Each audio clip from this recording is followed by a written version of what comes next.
If you haven't subscribed to Quartcasts, please visit securingamerica.com/Quartcasts to subscribe today.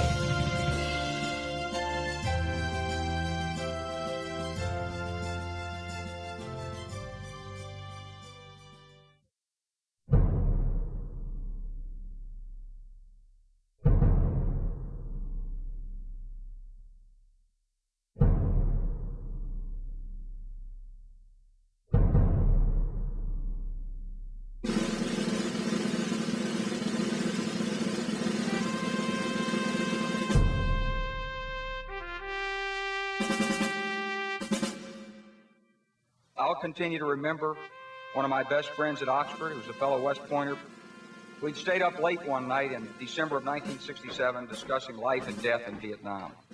And we finally came down to the old adage: if there's nothing worth fighting and dying for, then maybe there's nothing worth living for. 33 years later, I think there's still a lot of truth in it. I happen to believe there is a lot worth living for, and therefore, there's a lot worth fighting for, and we're going to continue to do just that.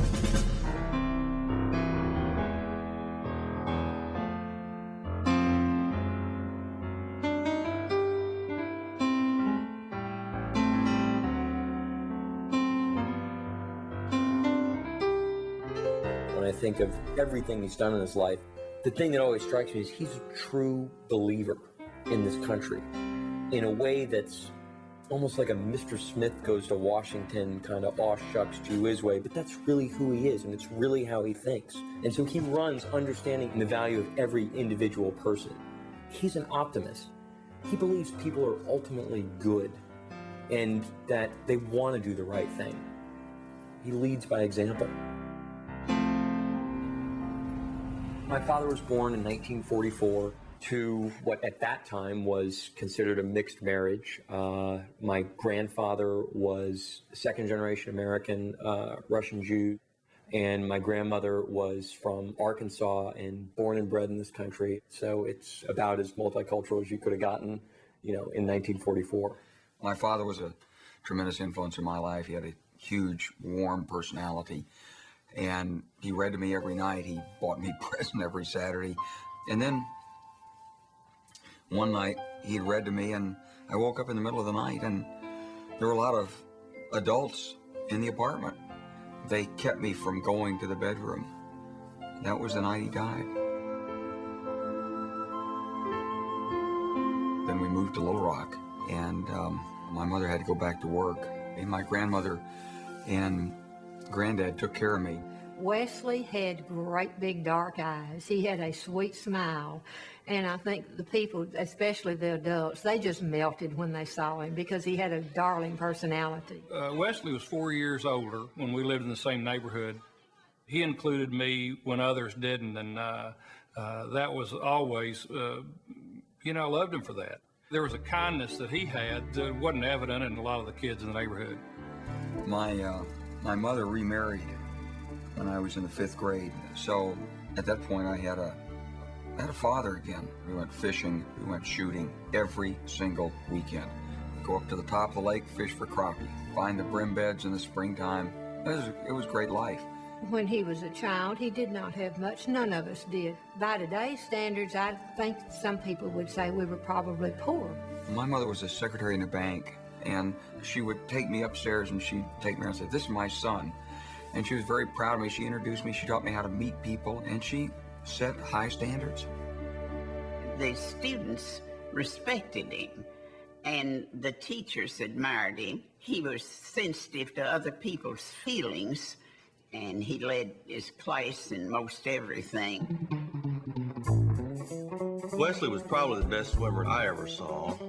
If he'd really devoted his life to it, he could have been at the Olympic level. We had a statewide meet in which we had to swim an individual medley relay. We were a man short, and the officials assumed that we would forfeit. And Wesley Clark said, "We're not forfeiting." And they said, "Why not?" He said, "I'll swim 2 events." We wound up, to the surprise of everyone, winning the state championship. But what people didn't understand is we had the best swimmer in the state in Wesley Clark.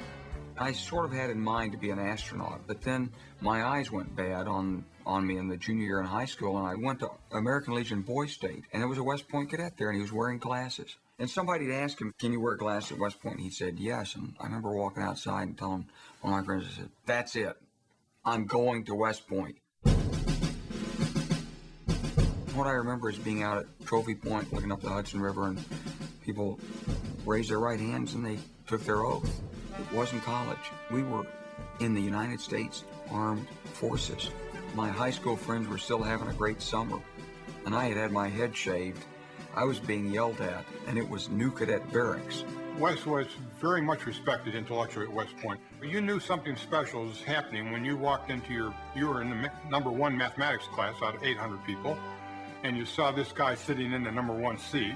This same guy was the number 1 in advanced physics class, and you saw that guy sitting in the same seat in the English class. You knew there was some special person there. Wes and I met at a dance in New York. My father's secretary was a volunteer for the USO. It was a USO dance for midshipmen and West Point cadets. I looked over at the door, and in came a couple of young ladies, and one of them was very pretty. Everybody loved Gert. She had a wonderful figure. She had a just very outgoing personality, very smart, and there was a lot of competition for Gert. I figured, well, I better get there first. I liked him right away. He was very different than the men and the young men I was used to dating. He was far more intellectual, and in many ways far more innocent. We were taught as cadets that it was one of the greatest things you could ever offer a girl was a chance to come to West Point for a weekend date. And I said, well, we're going to have a swimming team picnic next week up at West Point. Would you like to come? And she looked at me and she said, maybe. She said I could call her. And I was a little bit crushed by this, but intrigued. We were married in Brooklyn, New York on June 24th, 1967. We had our reception at a naval base out by the water out in Queens, and it was quite lovely. Right after Wes and Gert got married, they went to England, where he was a Rhodes Scholar. Oxford was probably the most anti-war, anti-military place in the English-speaking world. That's how they started their married life together. During the time I was at Oxford, almost everybody in my class had gone to Vietnam. We'd already had more than a dozen classmates killed, including my roommate. My wife was 3 months pregnant when I left, and I kissed her goodbye and walked off. I remember driving home and I almost had an accident because all I could think about was, what would I ever do without him? It was the age of Aquarius, and there was rebellion in the sounds, but I think in the minds of at least those of us in the officer corps, there was only duty, honor, country. Wesley Clark was my A Company commander. I was his immediate boss. The day that Wes was wounded, they had walked out into heavier jungle. And all of a sudden, I heard a buzzing sound of hornets, and I realized that I'd been shot. When I got above Wes with my helicopter, which again was like 2 minutes later, I'm looking down. I could see West. I could see all the. He wasn't lying down. He was standing up. And I'm having this conversation with him, and I'm looking at him. He's looking up at me. And I was hollering to get the machine gun up and the rest of the platoon up. And the last thing he was concerned with was himself. The doorbell rang, and it was the Western Union. And I opened it up, and I had my son in my arms, and it said, "We're sorry to inform you that your husband's been seriously wounded." It was the longest day and the longest night of my life. I didn't recognize him. He was in stitches and bandages and casts. His arm, he got shot by 4 rounds of an AK-47. It was that coolness under fire, his selfless courage to go to the rescue of others in his convoy in the face of serious, really painful wounds that I think mark an awful lot of Wes's courage and character. And there was this 10% slice in my mind that said, you're going to get out of here and you're going to go home and you're going to see that baby. And he was everything I hoped he'd be. When I was growing up, we didn't grow up poor. My mom always referred to how we grew up as kind of genteel poverty. Like the necessities in life were taken care of, and we never had any luxuries. I mean, dinner, we would probably eat out dinner maybe once a month, and that was usually McDonald's. Quite often people would try to lure him into civilian life and say, Wes, you could make so much more money. Why do you want to do that? It's a hard life. You have to move every couple of years. He just thought it was the most wonderful thing he could do with his life, was to be dedicated to the country.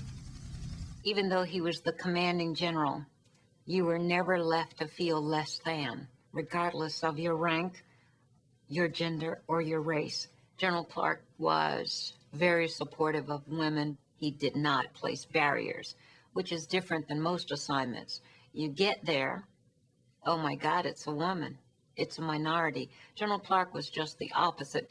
He got on the phone with Washington and said, why don't I have minority officers in my division? Why are they not being given the opportunity? Wes and his wife, Gert, were, in my judgment, a perfect command team.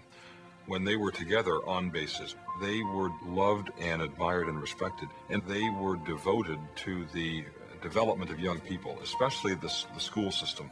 I had 44,000 school children in Europe when I was the commander in Europe. We changed the curriculum. We fought for better schools, better funding. I always felt one of Wes's greatest assets, he's a great teacher. Because a great leader is a great teacher.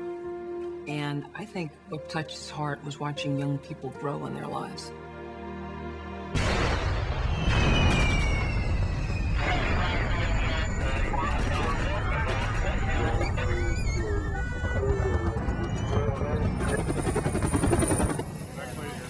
Good morning. Nice to see you. We're winning. Milosevic is losing, and he knows it. Take one more question, right over here. General Clark, in the Kosovo campaign in the winter and spring of 1999, faced probably the most challenging diplomatic and military crisis that NATO had faced since its founding in 1949. If you can get the French and the Dutch and the Germans and the Italians and the Spanish and everyone else on board for an operation as complicated as that, without losing a single life, and with the gratitude of the people that you liberated, it was just a phenomenal success. Genocide had been stopped, and Milosevic had been defeated. There were 19 member nations to the coalition, and to try to cobble that disparate alliance together to achieve a military objective was an extraordinary act of military judgment and military tactical genius. People around the world love our ideals. They love what we stand for. They just want us to act in accordance with our ideals. That means to respect others. That means to intervene only reluctantly, never for selfish reasons, multilaterally if we at all can.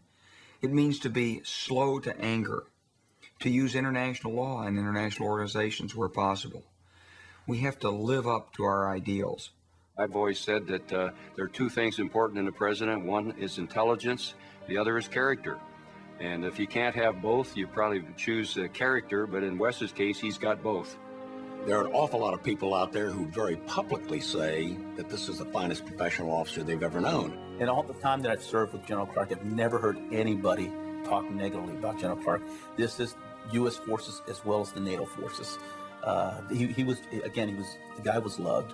I found Wes to be an individual not only of impeccable integrity, honesty, but also he would really go out on a limb where he really didn't have to because he thought it was right. He has integrity. He calls it like it is. Wes Clark is nobody's yes man. His ability to cut through BS that somebody's giving him. I don't know any communicator better than he is. He's a soldier, but he's a statesman as well. He's been around the world.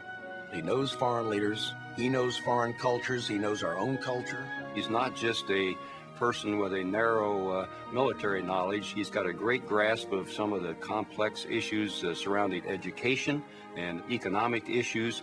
His entire life has been one achievement after another.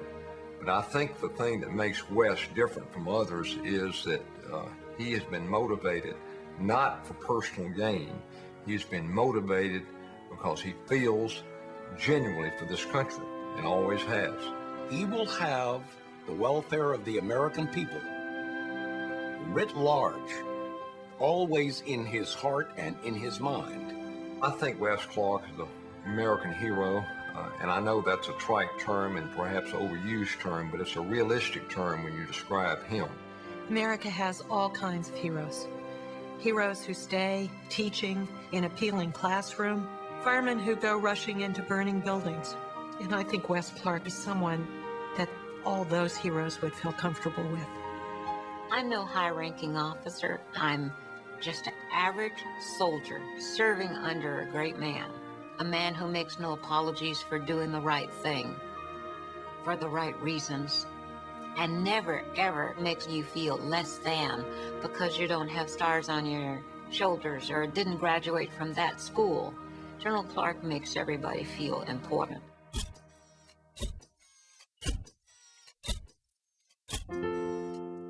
You know, I'm about to have a grandchild, and I'm just incredibly thrilled. We've been waiting a long time for a grandchild. It's going to be a little boy. And I said, what kind of world do you want him to grow up in? I hope it's going to be a world where the United States is respected and admired, where our prosperity is shared by all of our citizens and not just a privileged few. I hope my grandchild and all our children will have a sky's the limit kind of life, the kind of life I was given.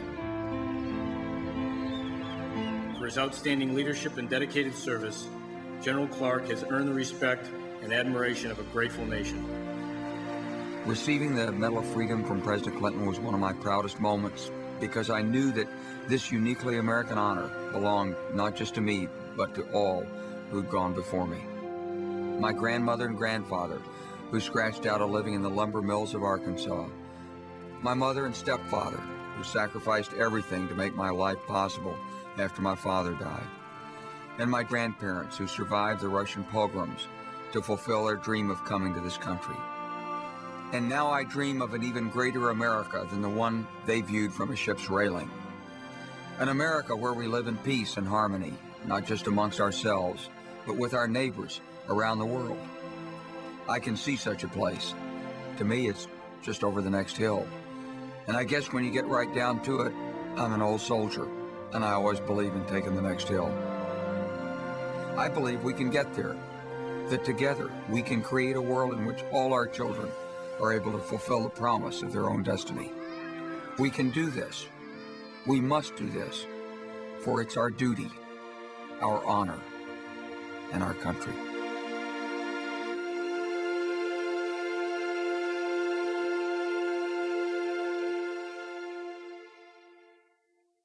I'm Wes Clark, and I'm running for president, and I approve this message.